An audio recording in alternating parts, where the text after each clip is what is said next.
Assalamualaikum warahmatullahi wabarakatuh.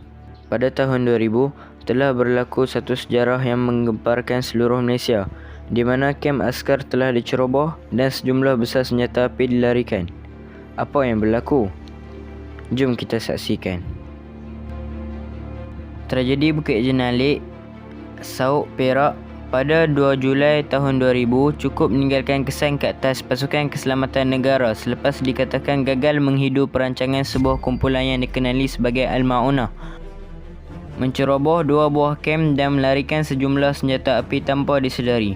Kumpulan tersebut menyamar dengan pakaian dan pangkat pegawai kanan tentera serta menaiki 3 unit kenderaan pacuan 4 roda jenis Pajero yang diwarnakan dengan warna hijau, serta menggunakan nama pendaftaran palsu yang bermula dengan huruf Z untuk menyelinap masuk ke kem Kuala Rui dan kem Batalion 304 Regimen Askar Wataniah di Empangan Temenggur, Gerik, Perak.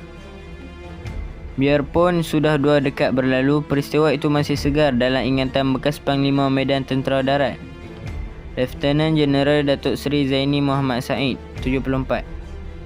Beliau berkata kumpulan Al-Ma'unah terbentuk kerana taksub pengikutnya terhadap ketua kumpulan itu, yakni Muhammad Amin Muhammad Razali. Menurutnya, Muhammad Amin bijak meyakinkan pengikutnya bahawa dia mempunyai ilmu tertentu yang boleh menjadikan pengikutnya seramai 29 orang kebal dan mampu menghilangkan diri jika diserang. Muhammad Amin meyakinkan pengikutnya bahawa perjuangannya adalah di jalan yang benar dan mereka yang berjuang bersamanya akan menjadi kebal dan tidak boleh ditembusi oleh peluru dan apa jua jenis senjata, katanya.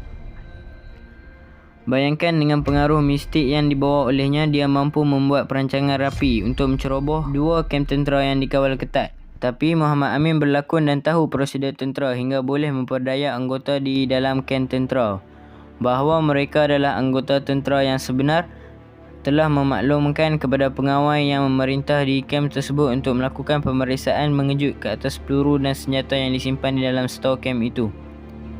Kumpulan itu memberi pelbagai alasan bagi meyakinkan serta memperdayakan anggota tentera yang bertugas di 2 kem tersebut.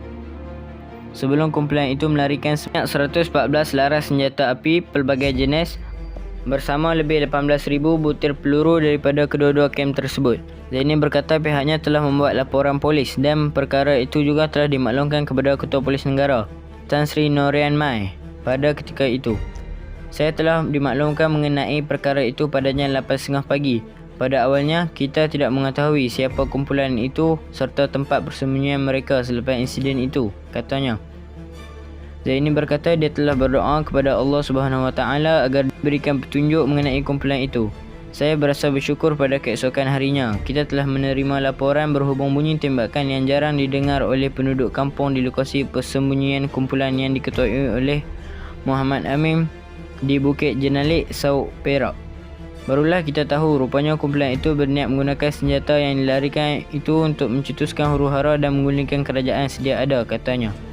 Zaini berkata, seramai 300 anggota tentera telah dihantar mengepung kawasan itu bagi menyekat pergerakan kumpulan berkenaan.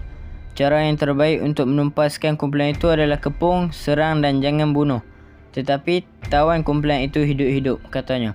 Menurutnya, PDRM telah mengambil alih operasi itu di mana sejumlah anggota pasukan keselamatan dihantar untuk menyusup masuk ke dalam perkemahan Al-Ma'unah. Namun, 2 anggota polis iaitu Sarjan Muhammad Shah Ahmad, Detektif Korporal R. Sagadivan, anggota Komando Grup Gerak Khas Angkatan Tentera Malaysia, Trooper Matthew Medan dan penduduk kampung Jaafar Putih telah dijadikan tebusan oleh kumpulan itu, katanya. Pada 6 Julai tahun 2000, pihak polis menggunakan pendekatan daripada aspek keagamaan, emosi, kekeluargaan dan muhasabah diri untuk meleraikan ketegangan yang berlaku. Akhirnya, 2 anggota kumpulan tersebut telah menyerah diri. Pihak polis kemudiannya meneruskan usaha untuk memujuk ahli kumpulan yang lain dan ianya membuahkan hasil apabila 2 lagi anggota kumpulan itu menyerah diri menjelang waktu tengah hari. Kemudian dianggarkan kira-kira 7 ahli kumpulan itu telah keluar menyerah diri. Zaini berkata, seorang pegawai polis, Ketua Inspektor Abdul Razak Muhammad Yusof telah bertemu secara empat mata dengan anggota kumpulan penjenayah dalam usaha memujuk mereka menyerah diri. Kemudian saya bersama seorang pegawai polis, Senior Asisten Komisioner Abdul Hadi Mahmud, berunding dengan kumpulan itu sebelum saya ditinggalkan berseorangan dengan ketua kumpulan tersebut iaitu Muhammad Amin, katanya. Beliau berkata Muhammad Amin kemudian mengacukan senjata api M203 ke arahnya. Saya cuba bertenang dan buat 2 atau 3 langkah ke kanan, namun dia tetap mengacukan senjata api ke arah saya. Saya beritahu Muhammad Amin bahawa saya tidak bersenjata sambil mengangkat baju untuk menenangkan dia, katanya. Zaini berkata dia kemudian berundur sambil pusing ke belakang untuk meredakan keadaan. Dalam masa sama, saya sekali lagi berdoa kepada Allah Subhanahu Wa Taala supaya melindungi diri saya serta mampu untuk menjatuhkan Muhammad Amin. Saya kemudian pusing kembali menghadap Muhammad Amin sambil memprovokasinya. Dia cuba untuk menembak saya dari jarak dekat, namun saya bertindak menepis senjata apinya. Peluru yang dilepaskan itu terkena salah seorang pengikutnya, katanya. Menurutnya, dalam pergelutan kira-kira seminit dengan Muhammad Amin, akhirnya lelaki itu berjaya ditumpaskan. Kejayaan itu sekaligus menamatkan krisis tersebut dan juga operasi 4 hari pasukan polis dan tentera di bukit itu, katanya.